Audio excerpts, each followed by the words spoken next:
In the heart of a quiet mountain village, there lived a man named Elias, tall, strong, kind-eyed, and the kind of smile that made hearts pause.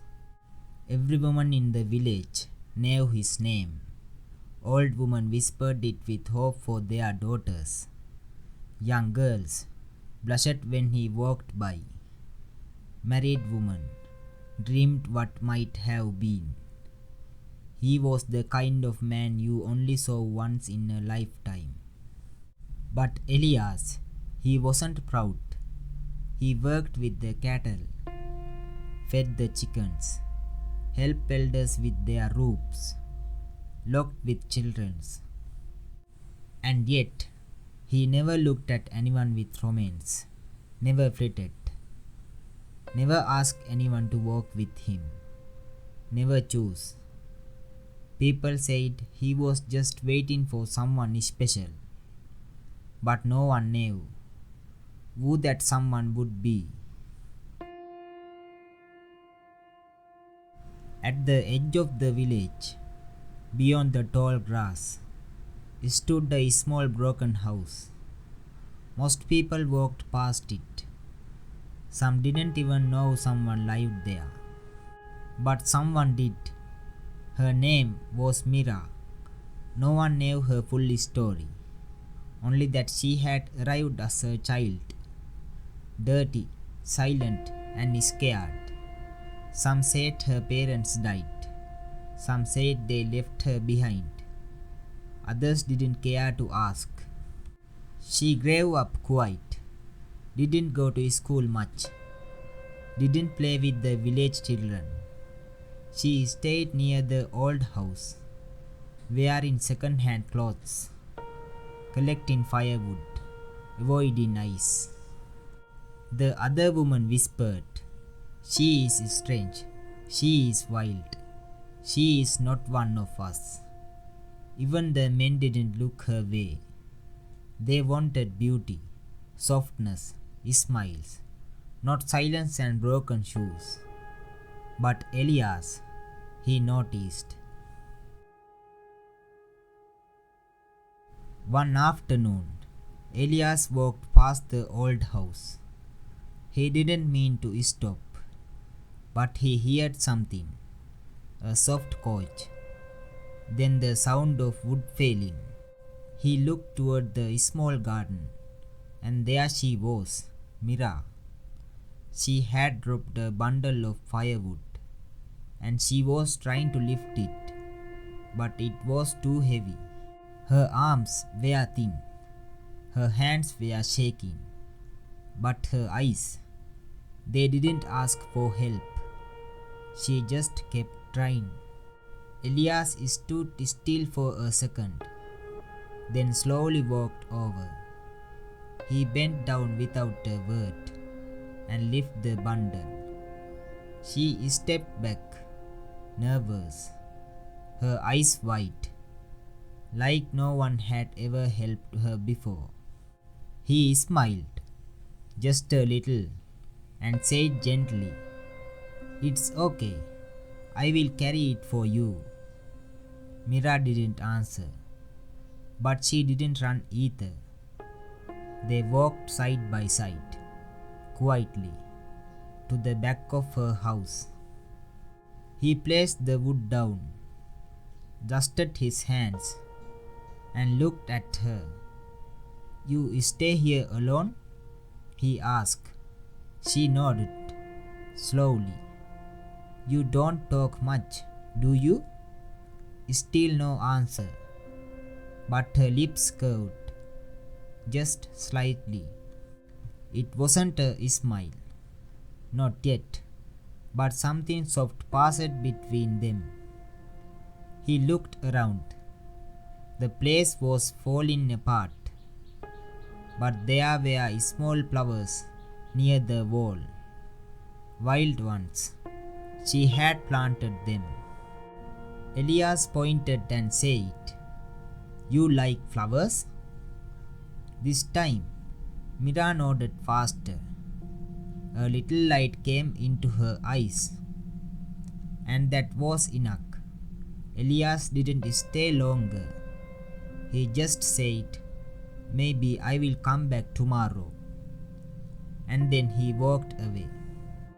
But Mira, she stood in the same spot. Long after he left, her heart didn't feel so empty that day.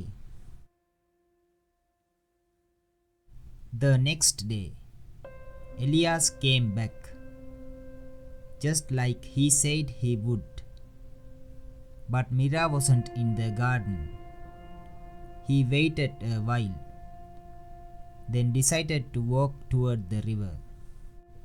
It was quiet there, hidden behind the trees, where only someone who needed peace would go. And that where he saw her.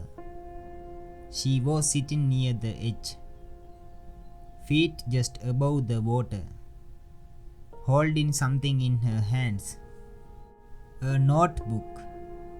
Elias didn't speak right away. He watched her from a distance.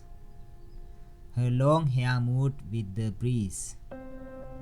Her dress was worn, but she looked calm. Not sad, not afraid, just still.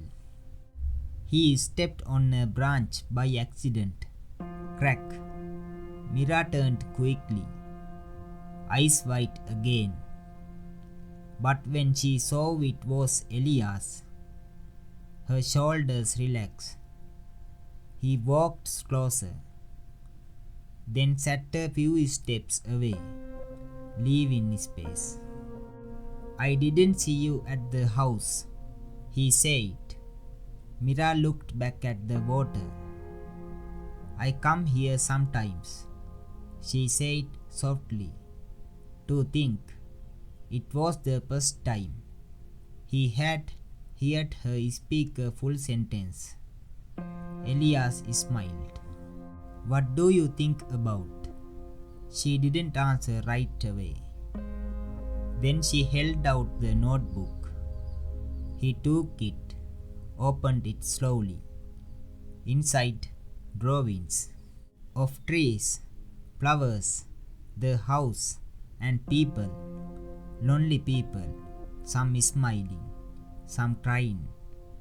One of them looked like him. Elias looked up. "Is this me?" Mira nodded. "I draw what I see." He was quiet for a moment. "You see a lot," he said. She shrugged lightly. "I am alone a lot." He closed the notebook carefully and handed it back. "Well, not always," he said gently. Mira looked at him, and this time there was something new in her face. Not fear, not confusion, maybe hope. The river flowed on, and beside it, two strangers began to feel a little less like strangers. Days passed, then a week, then two, and Elias kept coming back. Not every day, but often enough that people began to notice. Old Mrs. Tilda from across the lane. She told the baker, who told the milkman, who told the priest. Mira, the quiet girl in the broken house, had a visitor. Not a cousin, not a delivery man, but a young man with kind eyes. They never saw her smile, but they saw how she opened the gate before Elias arrived.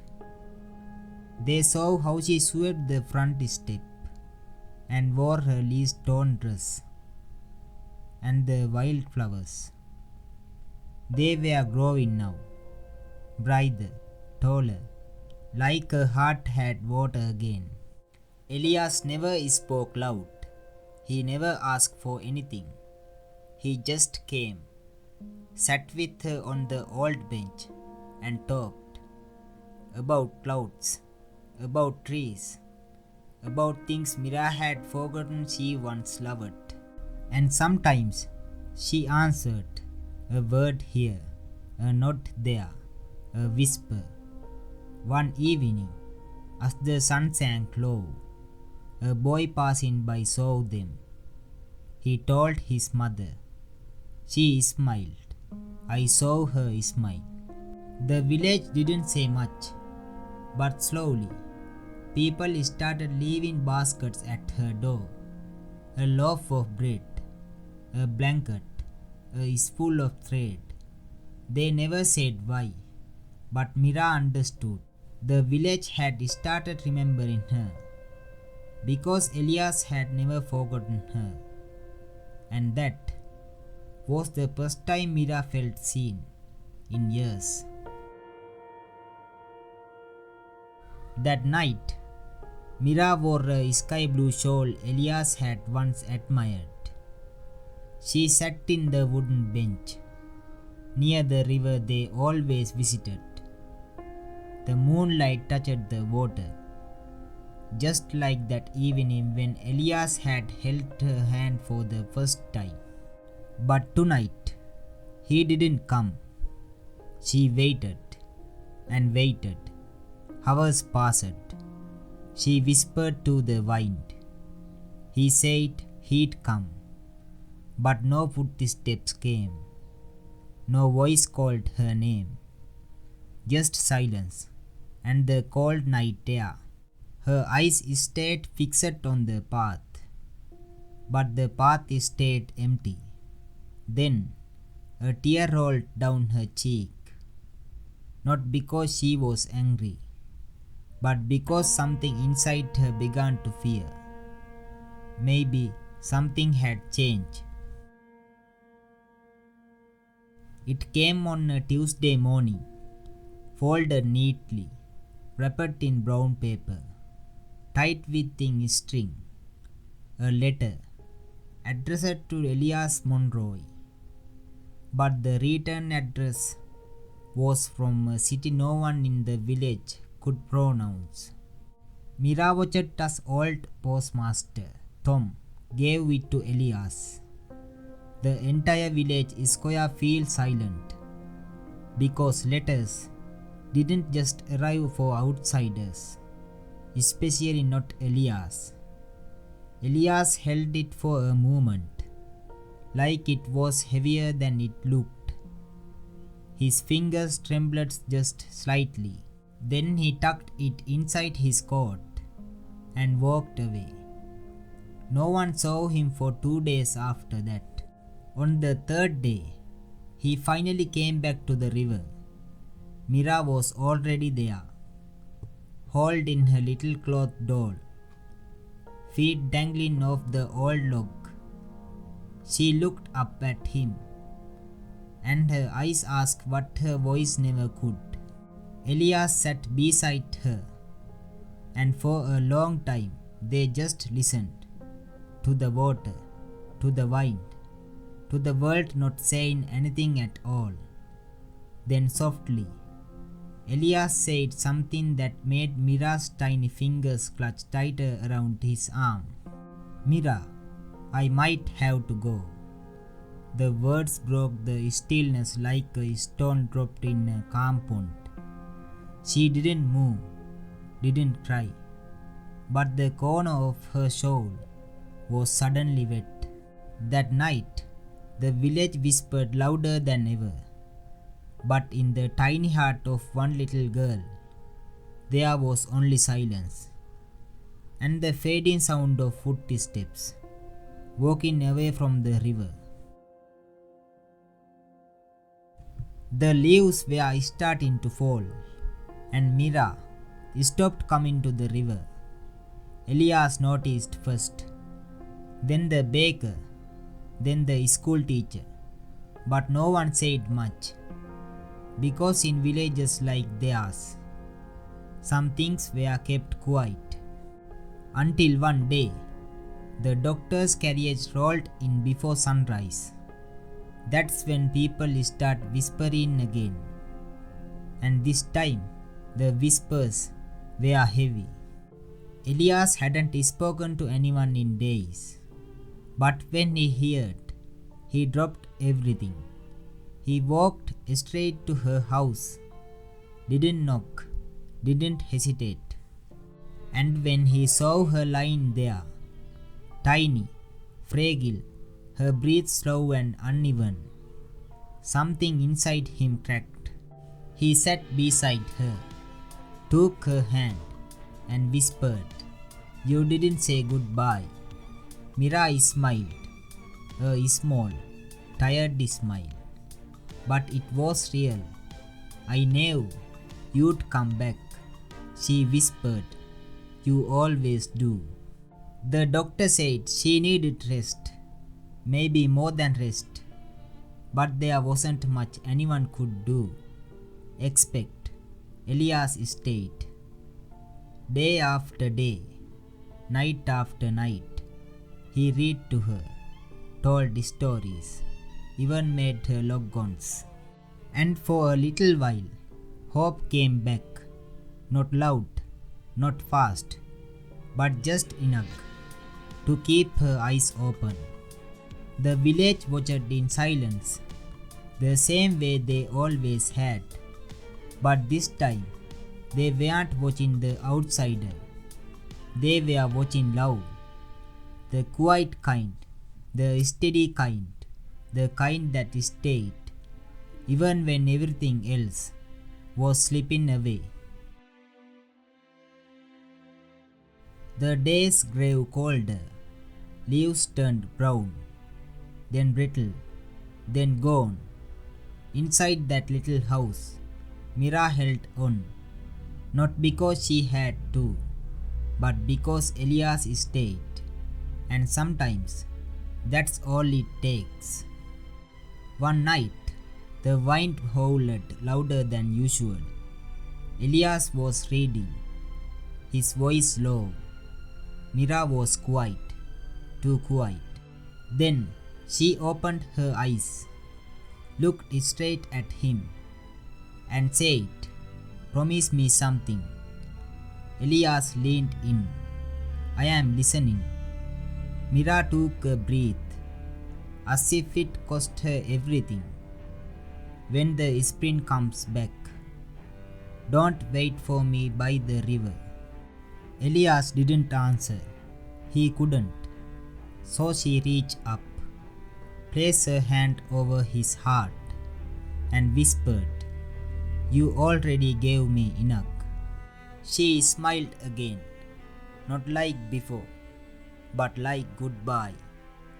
That night, she fell asleep listening to the sound of his voice. And by morning, she was gone. Elias didn't cry. Not then, not in front of anyone. But something in him changed.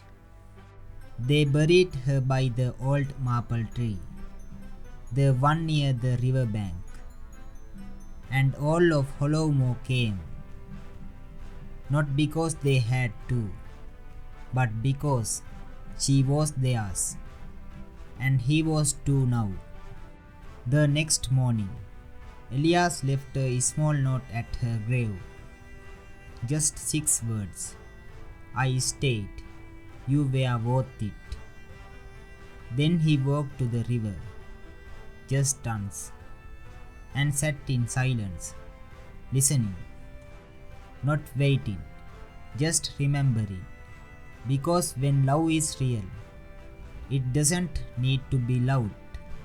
It just needs to be true.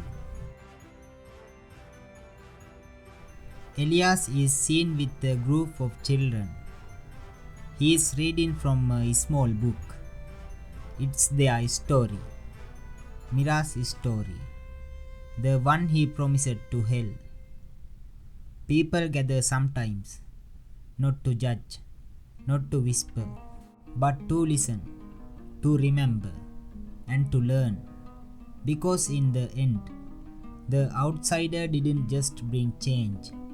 He stayed, he loved, He lost, and he turned that loss in something beautiful. This isn't just a story about love, it's about the kind of love that stays behind even when the person is gone, and how one girl on a dusty river bank changed a man's life forever.